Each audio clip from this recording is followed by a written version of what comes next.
नमस्कार साथियों, मैं एसपी सिंह मंत्रास क्लासेस में आपका हार्दिक स्वागत है मैम, अभिनंदन करता हूं। दोस्तों, हम लोग जो है डेली की तरह कुछ जो हमारे महत्वपूर्ण टॉपिक हैं उस पर चर्चा करेंगे। तो दोस्तों आइए हम लोग शुरुआत करते हैं।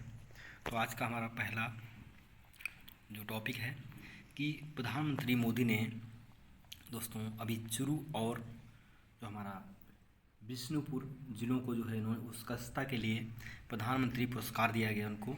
दोस्तों बात करें यहाँ पर जो है बिष्णुपुर ज़िला जो है ये आपका मणिपुर में है, चूरू राजस्थान में है। तो इनको जो है 21 अप्रैल को 2022 को खेलो इंडिया में लोक प्रशासन में उत्कृष्टता के लिए प्रधानमंत्री पुरस्कार दिया गया है। तो ये किसको दिया गया दोस्तों? ये बिष्णुपुर जो कि मणिपुर में जो है, इसकी राजधानी इम्फाल, उसके बाद चूरू डिस्ट्रिक्ट है राजस्थान को, इनको जो है खेलो इंडिया में लोक प्रशासन में उत्कृष्टता के लिए यह पुरस्कार प्रदान किया गया है। उसके बाद उन्हें नई दिल्ली में खेलो इंडिया योजना के माध्यम से खेल और कल्याण में उत्कृष्टता को बढ़ावा देने के लिए सम्मानित किया गया है। दोस्तों यहाँ पर बात करें विजेताओं को, यहाँ पर जो है एक कार्यक्रम में जो है एक ट्रॉफी और एक स्क्रॉल और 20 लाख रुपए का प्रोत्साहन दिया गया है यहाँ पर। दोस्तों ऐसी ही दूसरी खबर है हमारी, जो इंडिया पोस्ट पेमेंट बैंक, इसका नाम आपने सुना ही होगा। यहाँ पर हम लोग बात करें तो यहाँ पर इसकी जो इंडिया पोस्ट पेमेंट बैंक की स्थापना की बात करें तो यहाँ पर जो है ये इसकी 1 सितंबर 2018 को इसकी स्थापना होती है। इसका जो मेन मकसद दोस्तों है क्या, यह जितने सारे जो पोस्ट ऑफिस हैं उसमें हर पोस्ट ऑफिस में शहर से लेकर गांव तक जो है इसका मेन मकसद है कि सार्वजनिक सेवाओं, जैसे कि आप जानते हैं बैंक में लोग पैसे जमा करने जाते हैं तो उस जमा और निकासी दोनों के लिए काम करेगा। ये दोस्तों गांव-गांव तक डिजी सेवा पहुंचाने के लिए, यानी डिजिटल सेवा पहुंचाने के लिए देश के कोने कोने में यह बैंकिंग सेवा को जो है उपलब्ध कराएगी। तो ये हमारी इंडिया पोस्ट पेमेंट बैंक है। दोस्तों बात करें यहाँ पर जो है तो उसने क्या किया है, जो दोस्तों यहाँ पर अभी इसने फिनक्लुएशन लॉन्च करने की घोषणा की है। तो दोस्तों यह क्या होता है, ये हम बात करें यहाँ पर कि यह वित्तीय समावेशन के लिए दोस्तों समाधानों का सह निर्माण और नवाचार करने के लिए फिनटेक स्टार्टअप समुदाय के साथ इसने जो है एक संयुक्त पहल की है। अब दोस्तों बात करें जो इंडिया पेमेंट जो बैंक है तो यह पूर्ण रूप से 100% जो है इसमें बात करें कि जो डाक विभाग की सार्वजनिक सेवाओं की इसमें भागीदारी है। और यह घर घर चल के दोस्तों यहाँ बात करें कि गांव-गांव में और सारे जितने सारे घरों में रहने वाले जो हमारे जो मजदूर किसान, उसके लिए खासकर जो है गांव में जो लोग बाहर नहीं जा पाते हैं उनके लिए यह बहुत ज़्यादा मददगार साबित होगी। तो दोस्तों बात करें यहाँ पर जो है कि जो IPP Indian post payment bank जो है डाक विभाग के विशेषज्ञों के साथ में समाधान विकसित करने और डाक नेटवर्क को जो है इसके द्वारा जो है प्रौद्योगिकी को बढ़ावा देने के लिए इसको एक पायलट के रूप में संचालन करने का जो है इसमें अनुबंध देगा। उसमें बात करें यहाँ पर जो है इंडिया पोस्ट पेमेंट बैंक जो है इसमें बात करें तो यहाँ पे 25,000 रुपये जो है आप निकाल सकते हैं बिना कोई ट्रांजेक्शन चार्ज के।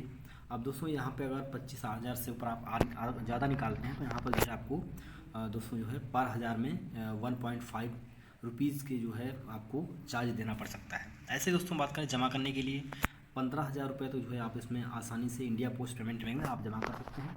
इसके ऊपर अगर जमा करते हैं तो आपको जो है वही 1.5 रुपये जो है आपको ट्रांसफर चार्ज के रूप में देना पड़ेगा। दोस्तों यहाँ पर बात करें हम लोग जो है तो इंडिया पोस्ट पेमेंट बैंक, तो इसकी स्थापना कब हुई थी, यानी 1 सितंबर 2018 को। तो ये है दोस्तों, ये प्रधानमंत्री के द्वारा इसको शुरू किया गया था। तो ये एक अच्छी पहल है। दोस्तों अगली खबर हम बात करें, हम लोग चर्चा करें यहाँ पर कि आप लोग देख रहे हैं कि जो इसमें हमारे जो बोरिस जॉनसन जो यहाँ ब्रिटेन के प्रधानमंत्री भारत में यात्रा पर आए हुए हैं। तो यहाँ पर दोस्तों बात करें यहाँ पर जो इन्होंने सबसे पहले जो है दिल्ली आने के बाद और जो है अपनी यात्रा शुरुआत की, यहाँ पर सबसे पहले गुजरात में गए। तो यहाँ पर जो है बात करें कि साबरमती आश्रम, इसका इन्होंने दौरा किया है। तो दोस्तों एकमात्र ऐसे जो प्रधानमंत्री हैं, आज तक ऐसा कोई भी प्रधानमंत्री नहीं है जो मतलब ब्रिटेन का प्रधानमंत्री हो जो कि भारत में आकर के और साबरमती आश्रम गया हो। तो मात्र एक ऐसे प्रधानमंत्री हैं। तो बोरिस जॉनसन इन्होंने सबसे पहले कहाँ ये गए हैं, ये गुजरात में साबरमती आश्रम इनको दौरा किया। वहाँ पर महात्मा गांधी के द्वारा जितने सारे जो वहाँ पे कई दशक से जो अधिक औपनिवेशिक शासन से आज़ादी के लिए जो है भारत का जो है संघर्ष किया था वहीं से। तो वहीं पर महात्मा गांधी के जितने सारे चरखा है और जो बात करें यहाँ पर सत्याग्रह आश्रम की स्थापना की थी यहीं पर। तो यहीं पर दोस्तों उन्होंने ये सब देखा और काफ़ी देख करके ये जो है भाव विभोर हुए और उन्होंने कहा कि जो है महात्मा गांधी एक आज़ादी की एक उनका जो है महत्वपूर्ण जो है योगदान था। दोस्तों बात करें यहाँ पर जो है बोरिस जॉनसन जो है 1947 के बाद जो गुजरात का जो दौरा करने वाले हैं पहले ब्रिटिश प्रधानमंत्री हैं। तो दोस्तों यहाँ पर जो है यह 2 दिवसीय इनका दौरा है। अब दोस्तों बात करें यहाँ पर जो है जो साबरमती आश्रम है, तो यहाँ पर दोस्तों इसकी जो स्थापना की थी महात्मा गांधी ने की थी। सबसे पहले बात करें दोस्तों यहाँ पर एक सत्याग्रह आश्रम की स्थापना हुई थी जो दोस्तों 1915 में जब वापस आते हैं अफ्रीका से महात्मा गांधी, तो यहाँ पर सबसे पहले सत्याग्रह आश्रम की स्थापना करते हैं। उसके बाद जो है दोस्तों और इसके बगल में ही अहमदाबाद में दोस्तों एक कोचरब, अहमदाबाद में जो है इन्होंने कोचरब बंगले की स्थापना की थी। तो बाद में दोस्तों इसको यहाँ पर शिफ्ट कर करके कहाँ साबरमती आश्रम पर ले गए और वहीं पर दोस्तों इन्होंने 1917 में यहाँ पर साबरमती आश्रम में इसको बदल दिया। इसके बाद बात करें दोस्तों यहाँ पर कुछ इतिहासकारों का मत है कि जो है यहाँ पर जो है ये आपने नाम सुना होगा ऋषि दधीच, जो दधीच थे उनका भी आश्रम यहीं पर था। तो महात्मा गांधी ने इसीलिए यहाँ पर ऐसा निर्णय लिया था कि हम जो है यहाँ पर जो अपना आश्रम बनाएंगे।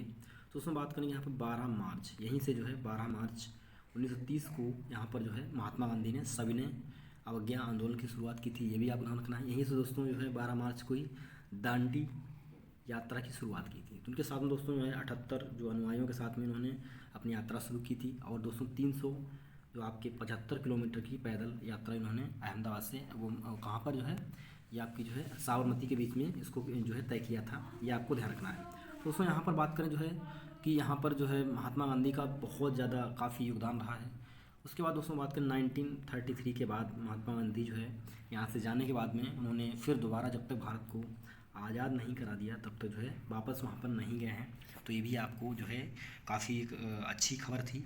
दोस्तों यहाँ पर जो है ब्रिटिश प्रधानमंत्री कौन, बोरिस जॉनसन, तो ये यानी 2 दिन के दौरे पर हैं भारत के। तो ये आपको खासकर ध्यान रखना है। दोस्तों अब जो है हम लोग बात करें यहाँ पर कुछ जो इम्पोर्टेंट खबरें हमारी, तो उसको फिर हम लोग दोबारा फिर अगले टर्म में देखेंगे। दोस्तों आज इतना ही। थैंक यू, धन्यवाद।